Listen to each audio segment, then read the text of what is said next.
Good morning class. Start करते हैं अपन with the last class I have send you the notes, तो I will repeat all the notes. You try to understand these points. Point was partnership deed. Now you will start partnership deed. ये क्या है actual में ना, एक बार बात सुन लो. Partnership deed क्या होता है? एक डॉक्यूमेंट होता है. अब क्या होते हैं, दो बंदे होते हैं. सपोज करो ए और बी है. अब वो दोनों काम करेंगे, तो काम करते करते सपोज करो एक व्यक्ति काम कर रहा है, एक ने पैसे ज़्यादा लगा दिया, एक ने कम लगा दिया, एक व्यक्ति काम कम कर रहा है, एक ज़्यादा कर रहा है. तो अपने पार्टनरशिप पढ़ी थी. पार्टनरशिप की डेफिनेशन में पढ़ा था अपन कि व्हेन देयर आर टू और more person come together to do business, that is called partnership. अब पार्टनरशिप डीड क्या है? पार्टनरशिप डीड एक ऐसा डॉक्यूमेंट और कागज़ का टुकड़ा है जिसके ऊपर लिखा जाता है कि ये ए बी सी डी जो भी है ये काम करेंगे, किस हिसाब से काम करेंगे, कब कब काम करेंगे. तो देखो इसका बैकग्राउंड देखते हैं क्या है कि partnership is based on agreement, thus the mutual rights. सही बात है, म्यूचुअल राइट्स पे duties and liability, term and conditions etcetera are determine the partnership deed. Partnership deed में क्या होता है? पार्टनर्स की म्यूचुअल राइट्स, आपस में क्या क्या अधिकार मिलेंगे, क्या उनकी ड्यूटी होगी, क्या उनकी लाइबिलिटी होगी, क्या उनके टर्म होगी, क्या उनकी कंडीशन होगी. ये सब सारी चीज़ें जिस एग्रीमेंट और जिस डॉक्यूमेंट के अंदर एग्रीमेंट बनाया जाता है वो क्या कहलाता है? पार्टनरशिप डीड कहलाता है. आगे देखते हैं क्या है. Partnership deed can be both be oral और राइटिंग. वैसे ना पार्टनरशिप डीड अपन मुँह जबानी बोल कर भी बना सकते कि भैया तेरे काम तो ये रहेंगे, मेरे काम ये रहेंगे, तुझे इतना पैसा लगाना है, मुझे इतना पैसा लगाना है, तुझे इतना निकालना है, तुझे नहीं निकालना है, प्रॉफिट तेरे को इतना मिलेगा. लेकिन राइटिंग में हो सकता है. तो बेस्ट कौन सा रहता है? राइटिंग वाला. तो ओरल और राइटिंग दोनों हो सकता है. Though the law does not require that the partnership deed agreement should be in writing. ये कह रहा है कि लॉ में कहीं नहीं लिखा हुआ कि राइटिंग में होना जरूरी है. It is describe to have in writing in order to avoid any dispute with the regard of the term of the partnership. ये कह रहा है कि जो डिस्प्यूट होने के चांस रहते हैं ना, उसको दूर करने के लिए, उसको अवॉइड करने के लिए हमें राइटिंग में होना चाहिए. तो अब देखते हैं क्या है. द रिटन एग्रीमेंट, एक लिखा हुआ कागज का टुकड़ा, agreement which specify that term and conditions that govern the partnership is called partnership deed. Partnership को जो डिफाइन करता है, पार्टनरशिप की टर्म एंड कंडीशन को जो एग्रीमेंट डिफाइन करता है वो क्या कहलाता है? पार्टनरशिप डीड कहलाता है. Partnership is very essential to protect the interest of partner. Partnership deed is very essential. Partnership deed बहुत ज़रूरी है. क्या प्रोटेक्ट करता है? सभी पार्टनर्स के इंटरेस्ट को प्रोटेक्ट करता है, उनकी देख रेख करता है, ताकि वो दूसरा पार्टनर उसको इंटरफेयर न कर सके. फिर आगे करते हैं इसमें क्या कंटेन है. It contain all the matter according to the which mutual rights. इसके अंदर सारे तो राइट्स लिखे हुए होते हैं, ड्यूटीज़ लिखी हुई थी, लाइबिलिटी लिखी हुई of the partner in the conduct and management of the firm are determine, ताकि उस फर्म को, पार्टनर फर्म को चलाया जा सके, उसको डिटरमाइन किया जा सके. क्या क्या लिखा हुआ होता है बेटा?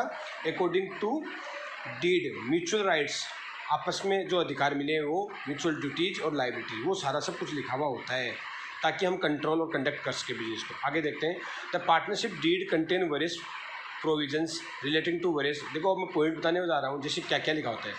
पार्टनरशिप डीड के अंदर पहला पॉइंट लिखा होता है नेम ऑफ द फर्म, कि हमारी पार्टनरशिप फर्म का नाम क्या है.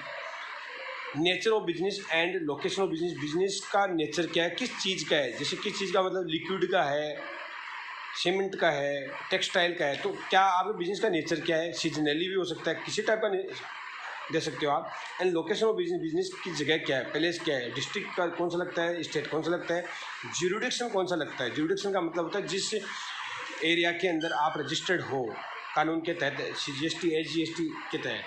फिर पॉइंट नंबर C है ड्यूरेशन ऑफ बिजनेस, कितने दिन रहेगा, for a definite and uncertain duration. भाई कई क्या होता है, 6 महीने के लिए बिजनेस होता है, तो कितने साल के लिए आप करोगे, कितना क्या करोगे, वो सारा दिया होता है. पॉइंट नंबर नेक्स्ट आगे.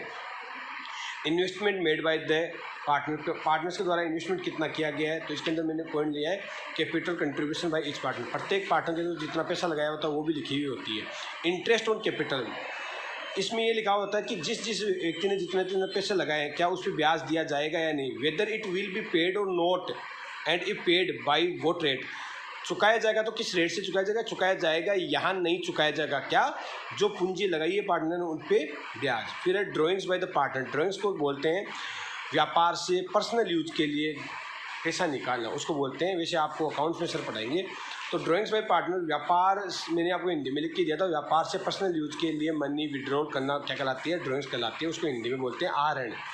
तो amount and duration of drawings by the partner, ये लिखा हुआ होता है कि कितने साल तक तो रहेगा, कौन कौन कर सकता है, कितने दिन तक कर सकता है, कितने दिन बाद वापस चुकाना होता है।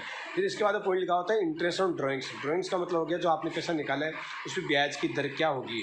तो what will be the rate of the interest या विदाउट रेट ऑफ इंटरेस्ट, क्या सिचुएशन, हम पार्टनर आपस में पैसा निकाल पाएंगे या नहीं निकाल पाएंगे, निकालेंगे तो किस रेट से उन पर ब्याज लगाया जाएगा। नेक्स्ट पॉइंट है distribution of the profit and losses. Profit और लॉस जो होगा व्यापार में, द फर्म, जब हम पार्टनर है चार, तो इन चारों के बीच में किस किस का कितना अनुपात है। तो what will be their profit sharing ratio. Profit sharing ratio क्या है, जैसे सपोज करो ए बी सी और डी चार पार्टनर है, तो इसने ले रखा है 40%, तो बाकी बच गया 60, तो इन्होंने ले रखा है 20%, 20% और 20%। लॉस होगा तो इस ए के 40% होगा, प्रॉफिट होगा तो 40% होगा, बाकी के 20-20 होगा। तो जो भी कोई भी रेशियो रह सकता है, इसने पैसा ज़्यादा लगाया होगा, काम ये ज़्यादा करता होगा, तो जिस हिसाब से पैसा लगाएगा काम ज़्यादा करेगा, उस हिसाब से उसको रेशियो मिल जाएगा। तो distribution of profit and loss easy है, बिल्कुल ईजी है। फिर सैलरी ऑफ पार्टनर, क्या पार्टनरशिप में पार्टनर्स को प्रॉफिट ही मिलेगा या इसके अलावा सैलरी भी मिलेगी। सैलरी किसको मिलती है, जो बंदा काम करता है। तो सपोज करो अपने यहाँ पे 10 पार्टनर है, उसमें 4 पार्टनर काम करते हैं, 6 पार्टनर कभी भी नहीं आते। तो मैंने आपको कल पढ़ाए थे टाइप्स ऑफ द पार्टनर, उसमें स्लीपिंग पार्टनर पढ़ाया था। ये जो बंदे हैं वो है एक्टिव पार्टनर। तो एक्टिव पार्टनर को क्या सैलरी दी जाएगी या नहीं दी जाएगी, दी जाएगी तो क्या रेट रहेगी, कैसे इंक्रीमेंट लगाया जाएगा, कैसे उनका प्रमोशन होगा, तो ये सारी चीज़ें अपन किस में लिखेंगे, डीड में लिखेंगे। फिर पॉइंट नंबर आता है next, division of work between the partner. Partners के बीच में काम बांटना, कौन सा काम किसका रहेगा, ये भी डीड में पहले लिख दिया जाता है ताकि लड़ाई ना हो। तो how it will be done, ये कैसे बांटा जाएगा, किसको कौन सा काम दिया जाएगा, ये देखा है।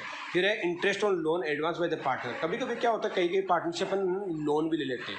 जिस पार्टनर के पास पैसे ज़्यादा होता है उससे अपन क्या करते हैं, एक्स्ट्रा मनी ले लेते हैं। तो एक्स्ट्रा मनी लेते हैं तो उसके बदले में उसको ब्याज मिलना चाहिए भाई। कैपिटल के अलावा जैसे अपन 4 पार्टनर है, 20-20 लाख रुपये लगाए तो 80 लाख रुपये हो गए। अब अपन को 10 लाख रुपये की और जरूरत है, तो मिस्टर ए के पास बहुत पैसा है, तो ए ने अपन को 10 लाख रुपये और दिए, तो वो कैपिटल थोड़ी है, कैपिटल तो अपन ने बराबर लगाई, अपना प्रॉफिट एंड शेयरिंग रेशियो भी बराबर है। तो वो तो 10 लाख रुपये एक्स्ट्रा लगा रहा है, तो उसके बदले में उसको ब्याज मिलना चाहिए। तो वो एक्स्ट्रा पैसा क्या कहलाता है, लोन कहलाता है। तो interest on loan advance bye partner, अगर किसी पार्टनर के द्वारा पैसा दिया जाता है फर्म को तो उसकी रेट क्या होगी। तो what will be the rate of the interest to be paid by the firm के द्वारा क्या पैसा चुकाया जाएगा। तो ये पॉइंट थे आपका। उसके बाद एक दिया है valuation of goodwill. Valuation of goodwill का मतलब, अगर कोई पार्टनर जाता है या आता है, कोई नया पार्टनर आता है, तो हमारा फर्म चल रही है 10 साल से चल रही है, 20 साल से चल रही है, तो हम उस व्यक्ति को ऐसे तो है नहीं कि बराबर पैसा लेके इन्वाइट कर देंगे। तो हम क्या करेंगे, हमारे फर्म की गुडविल निकालेंगे कि हमारी फर्म की रेपुटेशन है वो 20 लाख की है, बिना किसी पैसे के, बिना किसी शेयर्स के। तो 20 लाख का जो भी हिसाब से लेना है, तो इसके अंदर कौन सा मेथड गुडविल, तो आप इसको अकाउंट्स में अच्छे से पढ़ोगे, पूरा चैप्टर आएगा वैल्यूएशन ऑफ गुडविल। तो हम क्या देखेंगे, method of the valuation of goodwill, कौन सा मेथड लगाएगा, और the firm of the admission और द रेस्ट। अगर कोई व्यक्ति जाता है, कोई आता है, तो कौन सा अपन को लगाना है, कौन सा अपन तरीका यूज़ करेंगे गुडविल निकालने का। तो एक बार मैं रिवाइज कर देता हूँ 1 मिनट में। जैसे क्या क्या लिखा होता है डीड में, कि फर्म का है क्या डीड, डीड का मतलब होता है agreement, duty, right and liability सारे पार्टनर्स की। तो उसमें जैसे फर्म का नाम क्या है, फर्म का नेचर क्या है, कौन सी जगह है, ड्यूरेशन कितने साल चलेगी। फिर आते हैं पार्टनर्स के द्वारा पैसा कितना लगाया गया है, पार्टनर्स को जो पैसा लगाया क्या उसको ब्याज दिया जाएगा क्या, पार्टनर्स क्या ड्राइंग्स कर सकते हैं, ड्राइंग्स करेंगे तो उससे ब्याज लेंगे कितना, काम को कैसा प्रॉफिट एंड लॉस को कैसे बांटा जाएगा, सैलरी किसी पार्टनर को दी जाएगी या नहीं दी जाएगी, काम को कैसा बांटा जाएगा, work of between the partners को कैसे डिवाइड किया जाएगा, कोई पार्टनर लोन देता है उसमें ब्याज की रेट क्या होगी, लोन लिया जाएगा नहीं लिया जाएगा, और गुडविल की वैल्यूएशन कैसे की जाएगी। ये सारे पॉइंट है, तो बहुत ही ईजी है partnership deed. Thank you so much. Try करना, कल मैंने नोट्स भेजे थे, पढ़ लेना उनको, और आज की क्लास है देख लेना। Thank you so much.